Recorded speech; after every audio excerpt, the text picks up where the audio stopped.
Hello my dear students. जो history के previous years के टॉप मोस्ट आईएमपी क्वेश्चन हैं, उन क्वेश्चन की सीरीज का ये हमारा 10th पार्ट है। इस पार्ट में हम गवर्नर जनरल से प्रीवियस ईयर्स में जितने भी क्वेश्चंस पूछे गए हैं वो टॉप मोस्ट आईएमपी क्वेश्चंस करने वाले हैं। फर्स्ट क्वेश्चन है, भारत में स्थानीय स्वशासन के जनक हैं। ए ऑप्शन है लॉर्ड मेयो, बी ऑप्शन है आचार्य विनोबा भावे, सी ऑप्शन है लॉर्ड रिपन और डी ऑप्शन है महात्मा गांधी। तो जो भारत में स्थानीय स्वशासन के जनक हैं वो माने जाते हैं लॉर्ड रिपन। सही ऑप्शन होगा वो ऑप्शन नंबर सी होगा, लॉर्ड रिपन। 1882 ईस्वी में रिपन ने अपने कार्यकाल में स्थानीय स्वशासन संस्थाएं जैसे कि ग्रामीण प्रदेशों में स्थानीय बोर्ड, प्रत्येक जिले में जिला उप विभाग, तालुका बोर्ड तथा नगरों में नगर पालिका आदि स्थापित की थी। इस वजह से इन्हें भारत में स्थानीय स्वशासन का जनक कहा जाता है। और जो रिपन का कार्यकाल था वह था 1880 से 1884 ईस्वी तक। नेक्स्ट क्वेश्चन है,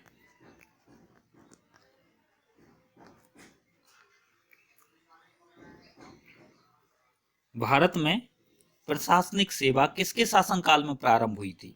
ए ऑप्शन है लॉर्ड डलहौजी, बी ऑप्शन है लॉर्ड कर्जन, सी ऑप्शन है लॉर्ड बेंटिक और डी ऑप्शन है लॉर्ड कार्नवालिस। तो जो भारत में प्रशासनिक सेवा का प्रारंभ हुआ था वह हुआ था लॉर्ड कार्नवालिस के शासनकाल में। सही ऑप्शन होगा वो ऑप्शन नंबर डी होगा। भारत में प्रशासनिक सेवा का प्रारंभ लॉर्ड कार्नवालिस के शासन में हुआ था। इसने 1793 ईस्वी में प्रसिद्ध कार्नवालिस कोड का निर्माण किया था जो कि शक्तियों के पृथकीकरण सिद्धांत पर आधारित था। और इसने बंगाल में स्थायी भूमि बंदोबस्त प्रणाली लागू की थी।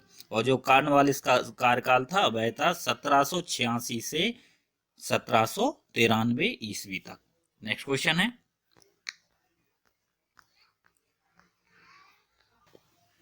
किस गवर्नर जनरल ने अपने को बंगाल का शेर कहा था। ए ऑप्शन है लॉर्ड कार्नवालिस, बी ऑप्शन है लॉर्ड कर्जन, सी ऑप्शन है लॉर्ड हेस्टिंग और डी ऑप्शन है लॉर्ड वेलेजली। तो जो ऐसा गवर्नर जनरल जिसने अपने को बंगाल का शेर कहा था वह था लॉर्ड वेलेजली। सही ऑप्शन होगा वो ऑप्शन नंबर डी होगा, लॉर्ड वेलेजली। और लॉर्ड वेलेजली ने ही बहुत सी सहायक संधियां की थी, जैसे कि 1798 में हैदराबाद की संधि 1798 और 1800 ईस्वी में हैदराबाद की संधि, 1799 में मैसूर की संधि, 1799 में ही तंजौर की, और 1801 में अवध की संधि, और 1801 में ही पेशवाओं की से संधि, और 1803 में बरार के भोसले से संधि, और 1804 में सिंधियाओं से, एवं जोधपुर, जयपुर, भरतपुर राज्यों के साथ में संधियां की थी। नेक्स्ट क्वेश्चन है, निम्नलिखित में से कौन भारत का प्रथम गवर्नर जनरल था। ए ऑप्शन है Lord William Bentinck, B option sir Charles Metcalfe, C option है रॉबर्ट क्लाइव और डी ऑप्शन है इनमें से कोई नहीं। तो जो लॉर्ड विलियम बेंटिक थे वह भारत के पहले गवर्नर जनरल थे। सही ऑप्शन होगा वो ऑप्शन नंबर ए होगा, Lord William Bentinck. Next question है,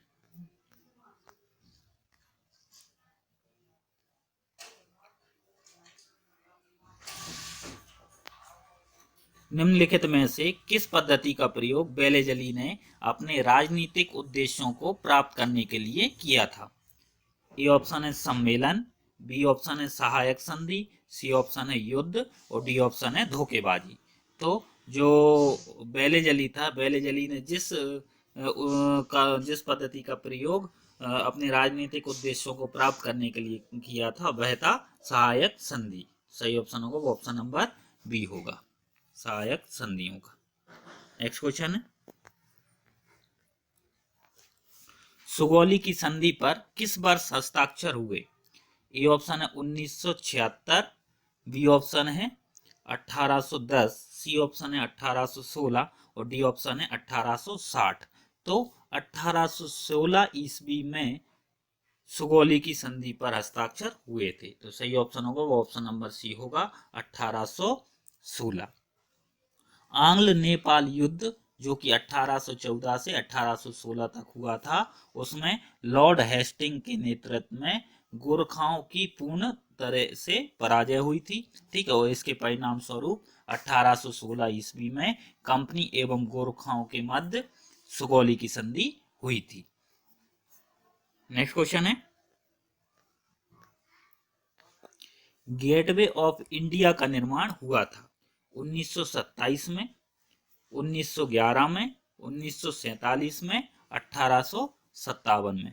तो जो गेटवे ऑफ इंडिया का निर्माण हुआ था वह हुआ था 1911 में। सही ऑप्शन होगा वो ऑप्शन नंबर बी होगा।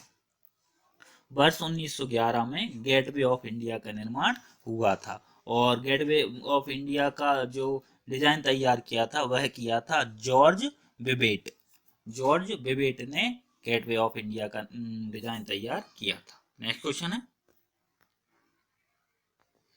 निम्नलिखित में से प्रथम क्या था? ए ऑप्शन है गोद की नीति, बी ऑप्शन है सहायक संधि, सी ऑप्शन है स्थायी बंदोबस्त, और डी ऑप्शन है द्वैध सरकार। तो यदि हम इन चारों ऑप्शन में देखें तो सबसे पहले जो था वह था दो सरकार। दो सरकार मीन्स की द्वैध शासन। सही ऑप्शन होगा वो ऑप्शन नंबर डी होगा। द्वैध शासन दो सरकार प्रणाली का संबंध क्लाइव से है, और यह था क्लाइव 1765 से 1767 तक।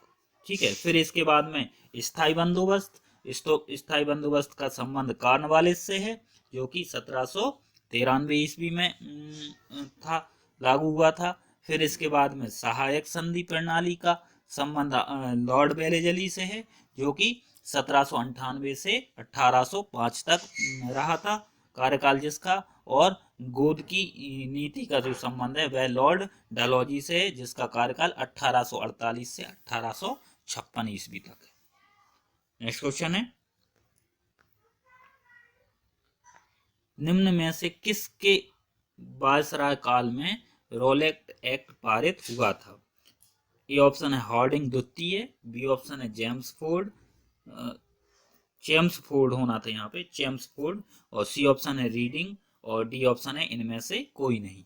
तो जो चेम्स फोर्ड था, चेम्स फोर्ड का शासनकाल था, उसके शासनकाल में रोलेट एक्ट पारित हुआ था। सही ऑप्शन होगा ऑप्शन नंबर बी, चेम्स फोर्ड।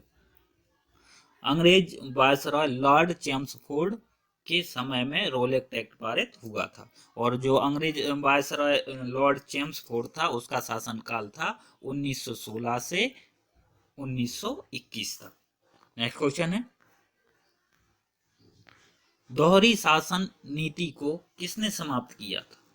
ए ऑप्शन है लॉर्ड माउंटबेटन, बी ऑप्शन है कर्जन, सी ऑप्शन है लॉर्ड रिपन, और डी ऑप्शन है लॉर्ड कैनिंग। तो जो सही ऑप्शन होगा वो ऑप्शन नंबर डी होगा, लॉर्ड कैनिंग। सही ऑप्शन होगा ऑप्शन नंबर डी। दोहरी शासन नीति को किसने समाप्त किया था? लॉर्ड कैनिंग ने समाप्त किया था। नेक्स्ट क्वेश्चन है, ईस्ट इंडिया कंपनी एक छत्र राज्य को कब ब्रिटिश हुकूमत के नियंत्रण में लाया गया? किसके द्वारा ब्रिटिश हुकूमत के नियंत्रण में लाया गया था, कब? ए ऑप्शन है 1793, बी ऑप्शन है 1783, सी ऑप्शन है 1773, और डी ऑप्शन है 1795। तो जो नियामक अधिनियम था 1773, उसके अंतर्गत भारत में कंपनी के संविधान में परिवर्तन किए गए। ठीक, और इस प्रकार कंपनी के एक छत्र राज्य पर ब्रिटिश हुकूमत का नियंत्रण स्थापित होने लगा था। तो जो सही ऑप्शन होगा वो ऑप्शन नंबर सी होगा, 1773। नेक्स्ट क्वेश्चन है, मैग्ना कार्टा पर किसके शासनकाल में हस्ताक्षर हुए? ए ऑप्शन है जॉन द्वितीय, बी ऑप्शन है हेनरी चतुर्थ, सी ऑप्शन है एडवर्ड द्वितीय, और डी ऑप्शन है जॉर्ज पंचम। तो जो जॉन द्वितीय थे, जॉन द्वितीय के काल में शासनकाल में मैग्ना कार्टा पर हस्ताक्षर हुए थे। सही ऑप्शन होगा वो ऑप्शन नंबर ए होगा, जॉन द्वितीय। ब्रिटेन के इतिहास में मैग्ना कार्टा 1215 ईस्वी में, ठीक है, पर जॉन द्वितीय द्वारा हस्ताक्षर करना एक महत्वपूर्ण घटना थी। 73 धाराओं वाले इस चार्टर पर भारी करों से त्रस्त एवं अधिकारियों से वंचित सामंतों, पादरियों व जनता से मिलकर 1215 ईस्वी में राजा जॉन द्वितीय को हस्ताक्षर करने के लिए बाध्य कर दिया गया था। तो सही ऑप्शन होगा वो ऑप्शन नंबर ए होगा, जॉन द्वितीय। नेक्स्ट क्वेश्चन है,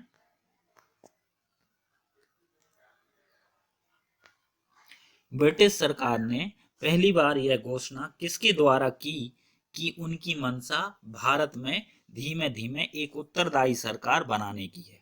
ए ऑप्शन है रेगुलेटिंग एक्ट 1773, बी ऑप्शन है भारत सरकार कानून 1858, सी ऑप्शन है क्रिस्प सुझाव 1942 और डी ऑप्शन है अगस्त घोषणा 1917। तो ब्रिटिश सरकार ने पहली बार यह घोषणा की कि उनकी मंशा भारत में धीमे धीमे एक उत्तरदायी सरकार बनाने की है, वह की थी अगस्त घोषणा 1917 के द्वारा। सही ऑप्शन होगा वो ऑप्शन नंबर डी होगा, अगस्त घोषणा 1917। भारत सचिव मॉन्टेग्यू द्वारा 20 अगस्त 1917 को की गई घोषणा को अगस्त घोषणा के नाम से जाना जाता है और इसमें उन्होंने कहा है कि महामहिम सम्राट की सरकार की नीति यह है कि भारत की शासन के प्रत्येक विभाग में भारतीयों का संपर्क उत्तरोत्तर बढ़े और स्वशासी प्रशासनिक संस्थाओं का धीरे धीरे विकास हो और इसी के उस पे भारत में धीमे धीमे एक उत्तरदायी सरकार बने। नेक्स्ट क्वेश्चन है,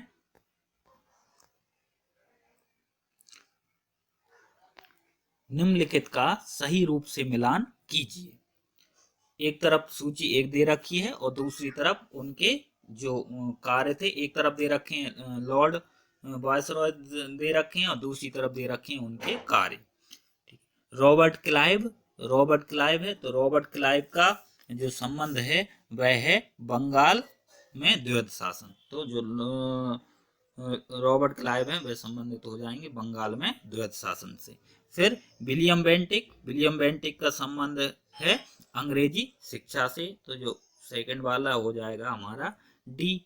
थर्ड है चार्ल्स मेटकॉफ का संबंध है प्रेस प्रतिबंधों को हटाना, तो तीसरा जो है वो ए हो जाएगा। और लॉर्ड कर्जन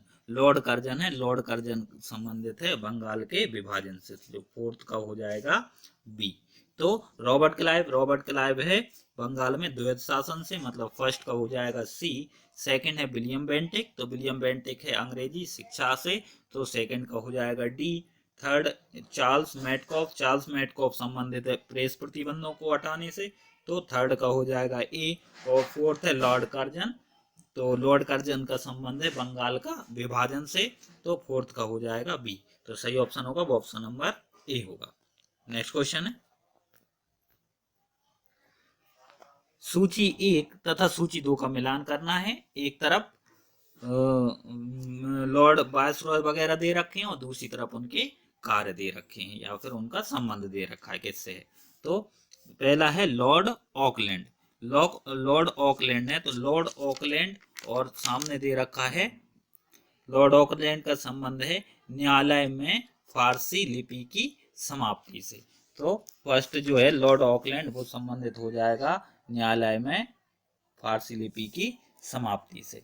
सेकंड है मिंटो प्रथम, तो उसका संबंध हो जाएगा रणजीत सिंह के साथ संधि। मिंटो प्रथम ने रणजीत सिंह के साथ में संधि की थी।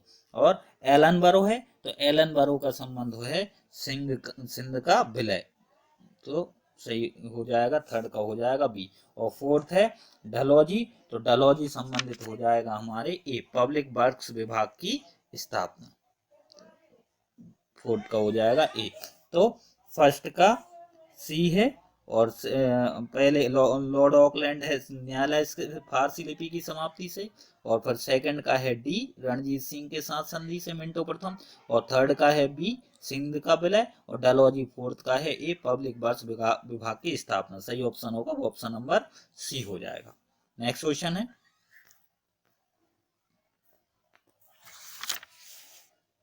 निम्नलिखित वायसरॉय को उनके शासनकाल के दौरान घटित हुई घटनाओं के साथ सुमेलित कीजिए। एक तरफ वायसरॉय दे रखे हैं और दूसरी तरफ उनकी द्वारा साथ उनके समय में जो घटना घटित हुई थी वो दे रखी हैं। तो यहाँ पर जो दे रखा है बेबेल, तो बेबेल जो है बेबेल का संबंध है शिमला सम्मेलन से, तो सही फर्स्ट में का हो जाएगा सी। सेकंड है रीडिंग, तो सेकंड का संबंध है रीडिंग है मापला विद्रोह से, तो सेकंड का तो बी हो जाएगा यहीं कहीं। ठीक।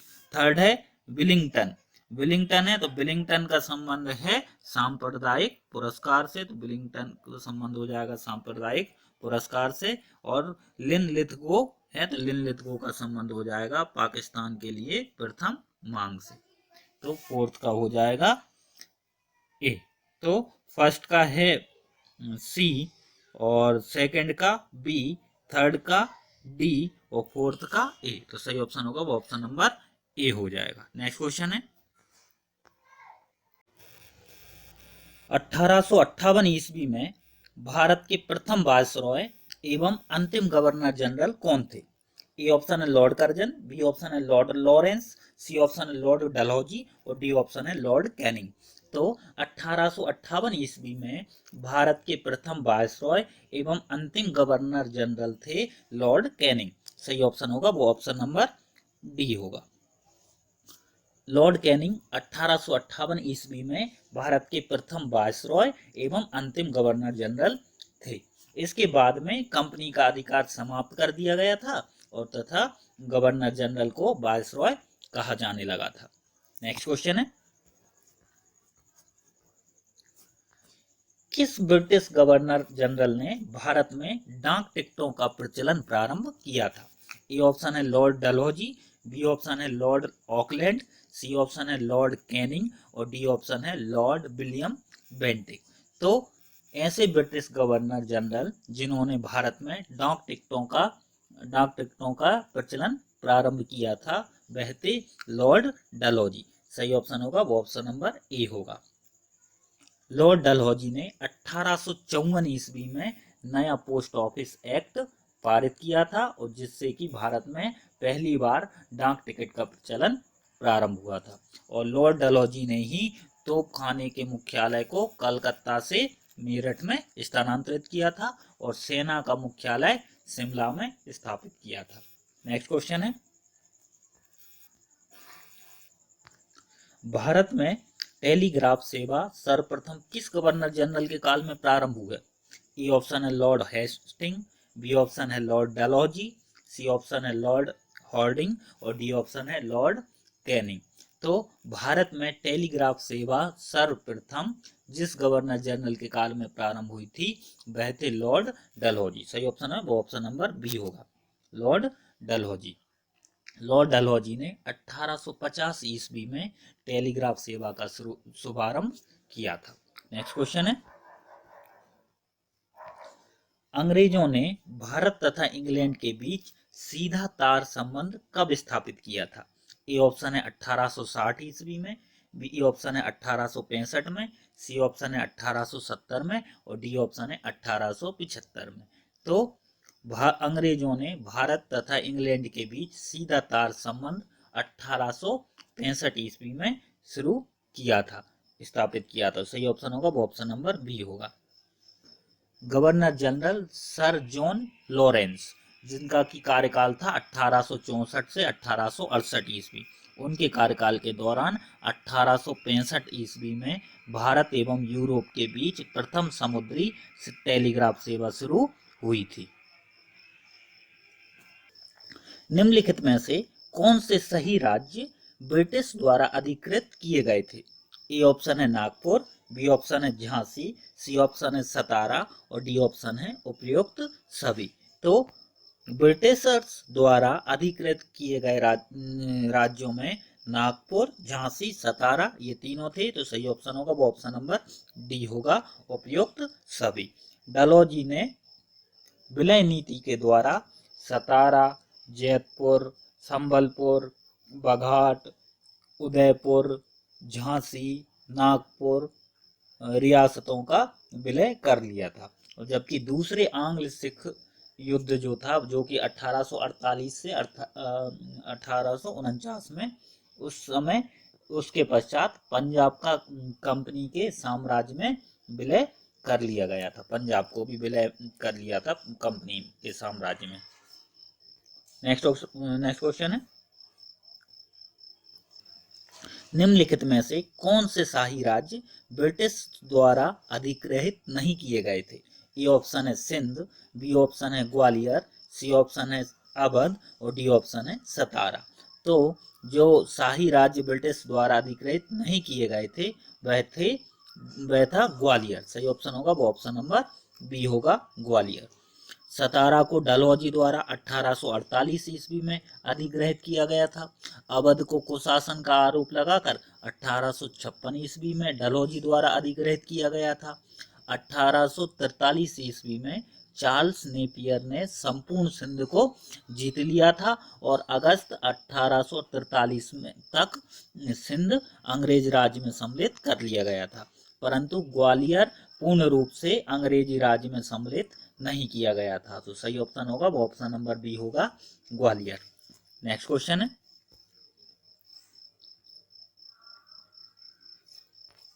भारत में निम्नलिखित वायसरायों में से किसके समय में Indian penal code IPC, civil procedure code तथा क्रिमिनल प्रोसीजर कोड सीपीसी पारित किए गए थे? ए ऑप्शन है लॉर्ड कैनिंग, बी ऑप्शन है लॉर्ड मेयो, सी ऑप्शन है लॉर्ड लिटन और डी ऑप्शन है लॉर्ड डफरिन। तो ऐसे वायसरॉय जिनके काल में आईपीसी और सीपीसी ये पारित किए गए थे वह थे लॉर्ड कैनिंग। सही ऑप्शन होगा वो ऑप्शन नंबर ए होगा, Lord Canning. Viceroy Lord Canning जिनका कार्यकाल 1856 से 1862 था, इनके कार्यकाल में Indian penal code IPC, civil procedure code तथा क्रिमिनल प्रोसीजर कोड सीपीसी पारित किए गए थे। नेक्स्ट क्वेश्चन है, विलंब का सिद्धांत या हड़प नीति को किसने लागू किया था? ए ऑप्शन है लॉर्ड हेस्टिंग, बी ऑप्शन है लॉर्ड कॉर्नवालिस, सी ऑप्शन है लॉर्ड डलहौजी और डी ऑप्शन है इनमें से कोई नहीं। तो विलंब का सिद्धांत या फिर हड़प नीति को लागू करने वाला जो वायसरॉय था वह था लॉर्ड डलहौजी। सही ऑप्शन होगा वो ऑप्शन नंबर सी होगा। विलंब का सिद्धांत या हड़प नीति को लॉर्ड डलहौजी ने लागू किया था और इसके द्वारा हड़प नीति के तहत जो राज्यों का विलय किया गया था उनमें सतारा 1848 में, जैतपुर और संबलपुर 1849 में, बघाट 1850 में, झांसी 1853 में और नागपुर 1854 में शामिल है। नेक्स्ट क्वेश्चन है, फ्रेंच इंडिया की राजधानी क्या थी?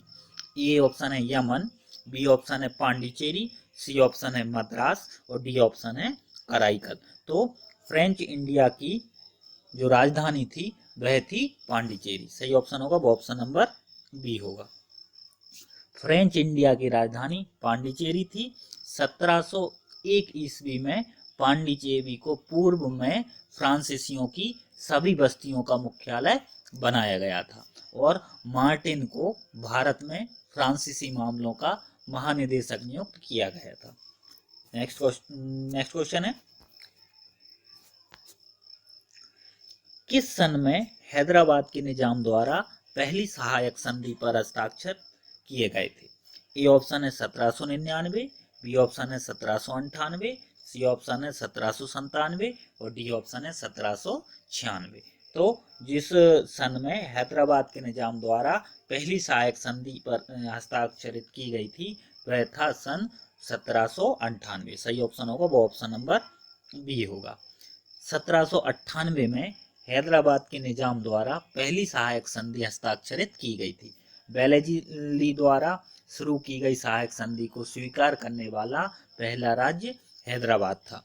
हैदराबाद के बाद मैसूर जो कि 1799 ईस्वी में, अवध 1801 ईस्वी में, बरार के भोंसले 1803 ईस्वी में, सिंधिया 1804 ईस्वी में, जोधपुर, जयपुर, मच्छेरी, बूंदी तथा भरतपुर के नरेशों ने भी वेलेजले की सहायक संधि को स्वीकार किया था। नेक्स्ट क्वेश्चन है,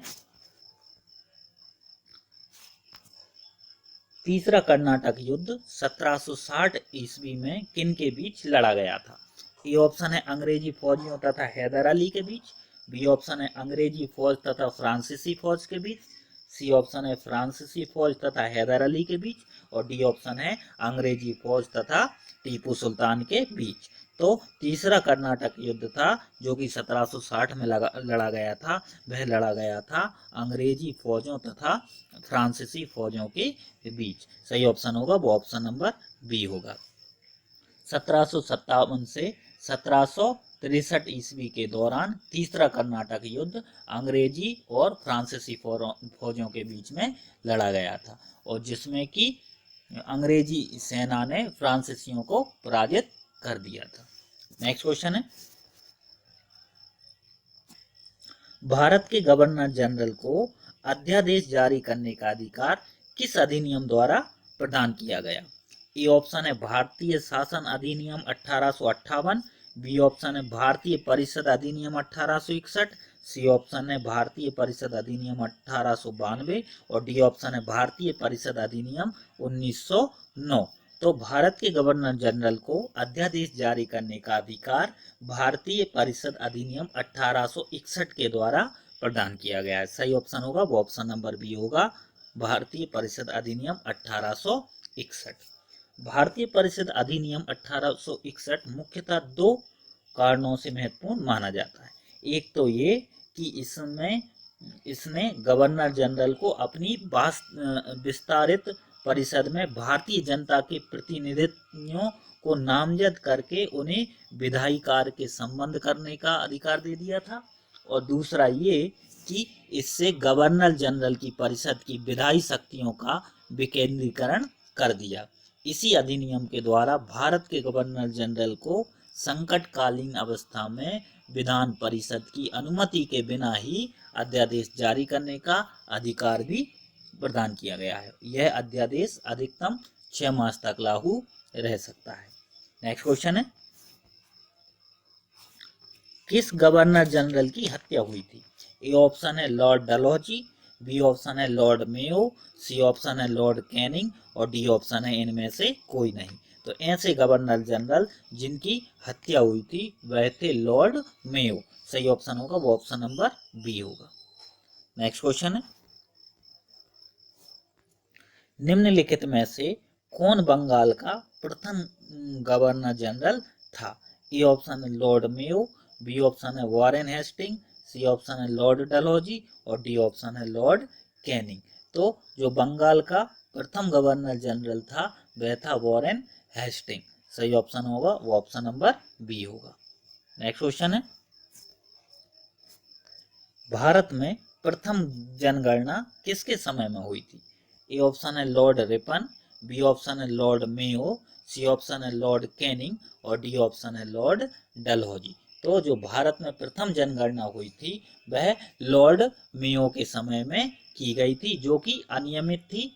ठीक है, और सर्वप्रथम नियमित जनगणना 1881 ईस्वी में लॉर्ड रिपन के काल में की गई थी, लेकिन प्रथम जनगणना की बात करें तो वह लॉर्ड मेयो के समय में की गई थी। तो सही ऑप्शन होगा वो ऑप्शन नंबर बी होगा, और जो नियमित थी वो नियमित 1881 ईस्वी से की गई थी, और वह लॉर्ड रिपन के कार्यकाल में की गई थी। नेक्स्ट क्वेश्चन है, 1798 ईस्वी में लॉर्ड वेलेस्ली द्वारा प्रस्तावित सहायक संधि को स्वीकार करने वाला पहला भारतीय शासक कौन था?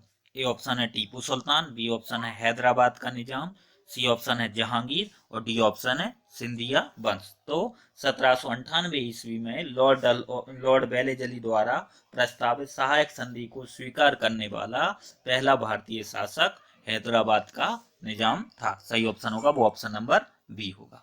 नेक्स्ट क्वेश्चन है,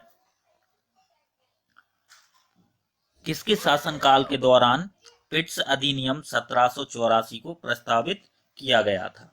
ए ऑप्शन है लॉर्ड मेयो, बी ऑप्शन है लॉर्ड रिपन, सी ऑप्शन है वॉरेन हेस्टिंग, और डी ऑप्शन है इनमें से कोई नहीं। तो जिनके शासनकाल के दौरान पिट्स अधिनियम 1784 को प्रस्तावित किया था वह थे वॉरेन हेस्टिंग। सही ऑप्शन होगा वो ऑप्शन नंबर सी होगा। नेक्स्ट क्वेश्चन है,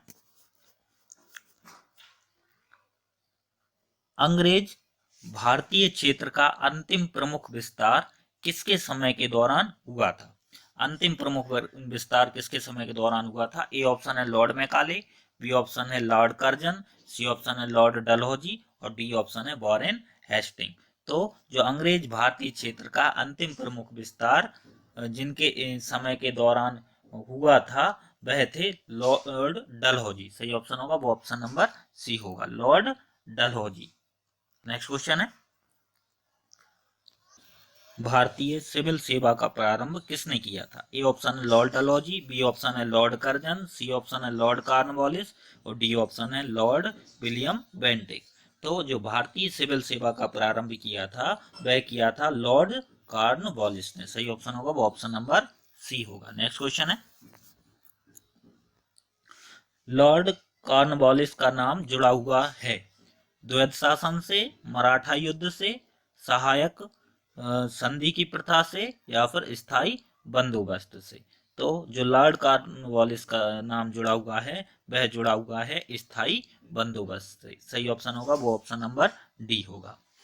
लॉर्ड कॉर्नवालिस ने 1793 ईस्वी में भारत में स्थायी बंदोबस्त लागू किया था।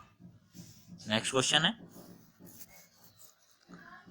धन निष्कासन का विरोध किसने किया था? ए ऑप्शन है sir Syed Ahmad Khan, B option है स्वामी विवेकानंद, सी ऑप्शन है महात्मा गांधी, डी ऑप्शन है इनमें से कोई नहीं।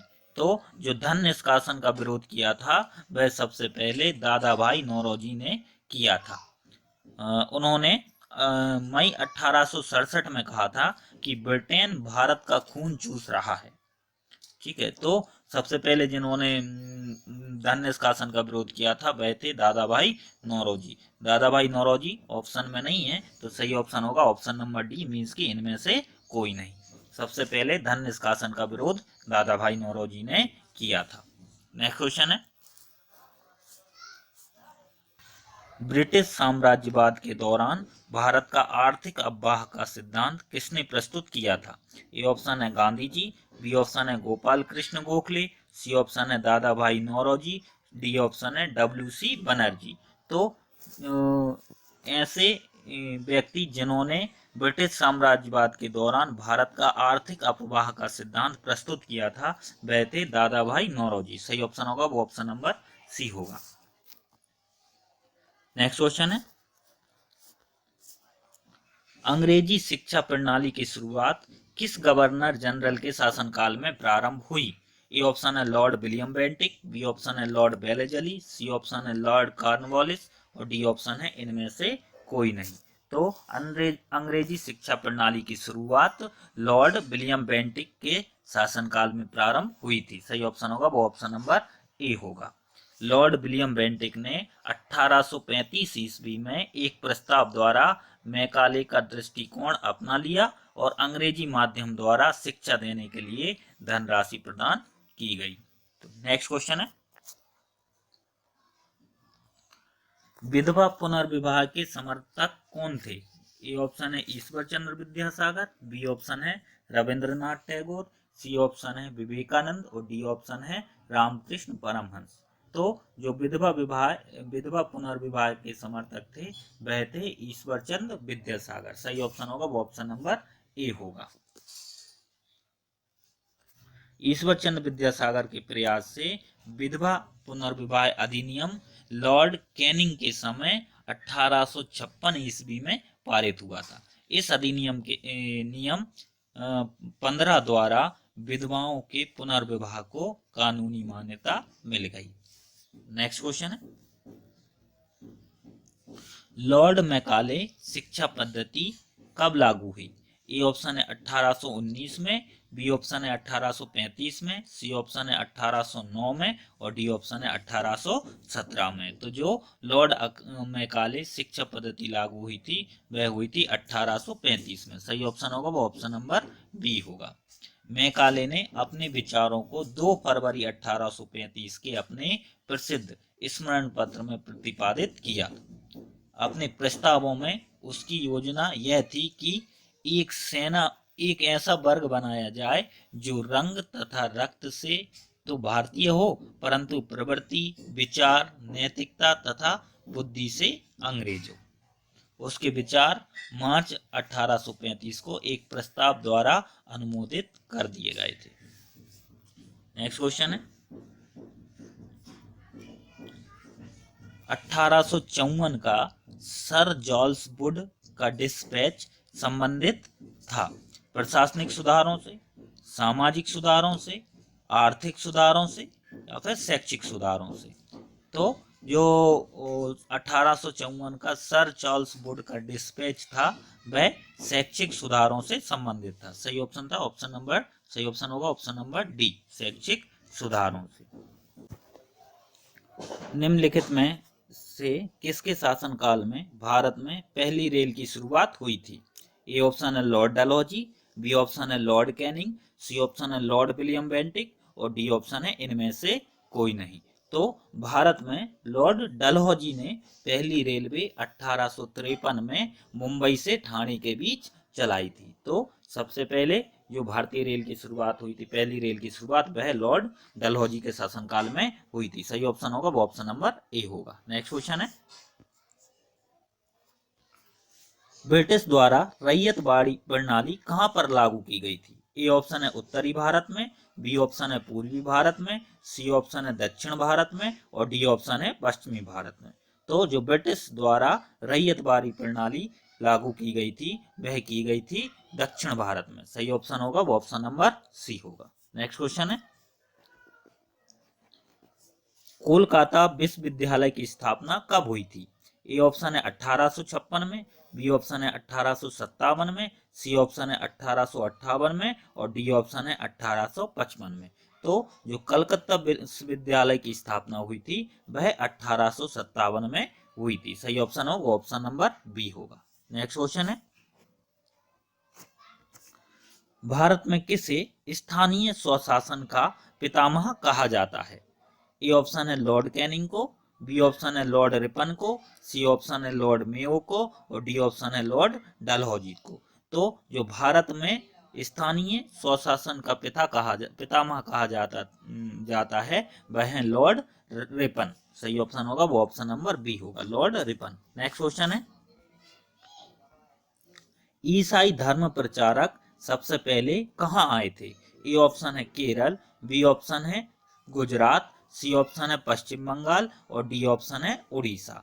तो जो ईसाई धर्म प्रचारक थे वह संभवतः केरल के मालाबार तट पर सबसे पहले आए थे। तो सही ऑप्शन होगा वो ऑप्शन नंबर ए होगा, केरल। केरल के मालाबार तट पर ईसाई धर्म प्रचारक सबसे पहले आए थे। नेक्स्ट क्वेश्चन है विश्वविद्यालय आयोग का गठन किसके काल में हुआ था? ए ऑप्शन है लॉर्ड रिपन, बी ऑप्शन है लॉर्ड कर्जन, सी ऑप्शन है लॉर्ड विलियम बेंटिक और डी ऑप्शन है लॉर्ड डलहौजी। तो जो विश्वविद्यालय आयोग का गठन हुआ था वह लॉर्ड कर्जन के काल में हुआ था। सही ऑप्शन होगा वो ऑप्शन नंबर बी होगा, लॉर्ड कर्जन। नेक्स्ट क्वेश्चन है निम्नलिखित में से किसके शासनकाल में शिक्षा पर हंटर आयोग का गठन हुआ था? ए ऑप्शन है लॉर्ड रिपन, बी ऑप्शन है लॉर्ड डलहौजी, सी ऑप्शन है लॉर्ड विलियम बेंटिक और डी ऑप्शन है लॉर्ड रिपन। तो जिनके शासनकाल में शिक्षा पर हंटर आयोग का गठन हुआ था वह थे लॉर्ड रिपन। 1882 ईस्वी में लॉर्ड रिपन के शासनकाल में शिक्षा पर हंटर आयोग का गठन हुआ था। सही ऑप्शन होगा ऑप्शन नंबर ए, लॉर्ड रिपन। नेक्स्ट क्वेश्चन है भारत में पाश्चात्य शिक्षा प्रणाली को किसने लागू किया था? ए ऑप्शन है लॉर्ड बेंटिक, बी ऑप्शन है लॉर्ड डलहौजी, सी ऑप्शन है लॉर्ड कॉर्नवालिस और डी ऑप्शन है लॉर्ड कर्जन। तो भारत में पाश्चात्य शिक्षा प्रणाली को लॉर्ड बेंटिक ने लागू किया था। सही ऑप्शन होगा वो ऑप्शन नंबर ए होगा। नेक्स्ट क्वेश्चन है भारत में रेल सेवा एवं टेलीग्राफ सेवा किसने चालू की थी? ए ऑप्शन है लॉर्ड डलहौजी, बी ऑप्शन है लॉर्ड कैनिंग, सी ऑप्शन है लॉर्ड मेयो और डी ऑप्शन है लॉर्ड लिटन। तो भारत में जब पहली भारतीय रेलगाड़ी सेवा का शुभारंभ हुआ तब भारत के गवर्नर जनरल लॉर्ड डलहौजी था। भारत में रेल सेवा एवं टेलीग्राफ सेवा लॉर्ड डलहौजी ने चालू की थी। सही ऑप्शन होगा वो ऑप्शन नंबर ए होगा, लॉर्ड डलहौजी। नेक्स्ट क्वेश्चन है, निम्नलिखित में से कौन ड्रेन ऑफ वेल्थ सिद्धांत से संबंधित है? ए ऑप्शन है गोपाल कृष्ण गोखले, बी ऑप्शन है गांधी जी, सी ऑप्शन है दादा भाई नौरोजी और डी ऑप्शन है इनमें से कोई नहीं। तो जो ड्रेन ऑफ वेल्थ सिद्धांत से संबंधित हैं वह थे दादा भाई नौरोजी। सही ऑप्शन है वो ऑप्शन नंबर सी होगा।